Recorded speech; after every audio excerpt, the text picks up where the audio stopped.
thing about us was, yes, we had some superstars.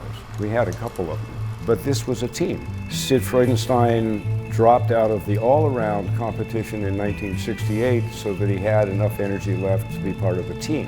He told me once that was the team. The Olympic experience paled in comparison to Cal.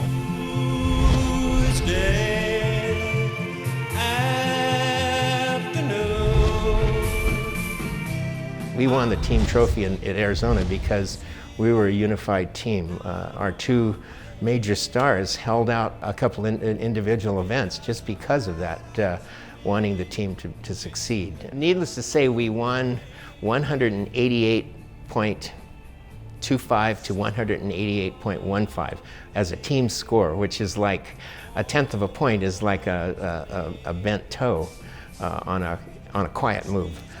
The preliminary meet that we had, we won by a large margin. The final meet, we won by the tiniest of margins. But it's a win, and that feels pretty good.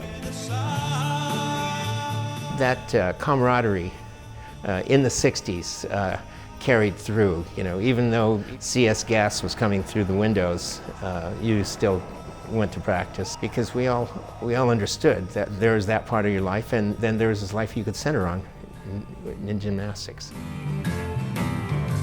That time here at Cal, especially during the 1960s, was one where there was so much happening that unless one figured out a way to get it in balance, one just had to ignore it all and go nuts. I mean, what was happening? We had tremendous racial unrest, we had the Watts riots, we had political assassinations, we had the Vietnam War, had a space program. Oh, and by the way, we had gymnastics. You got to learn how to get it all in balance, and if you learn that, then you can get the world in balance with what you're focused on.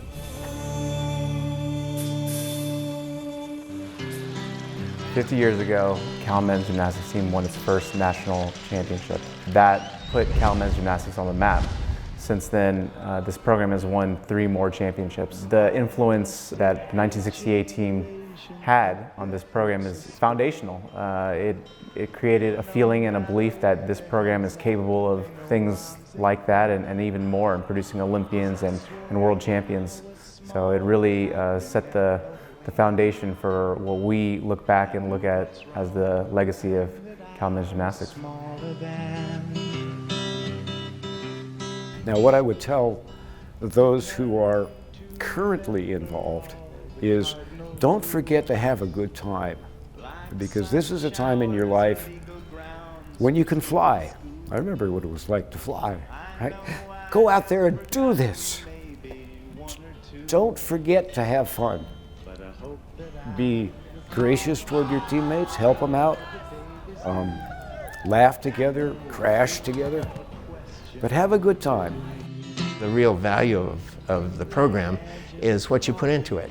You come out with the athletic knowledge and abilities, and again, I personally think it's the discipline and commitment that's required for the sport. And everyone on the current team, certainly, you can't get to that position without having experience. What's important to them at this point when they look back is not the trophy, not the championship won, but again, it's just the bonds that they've created with each other.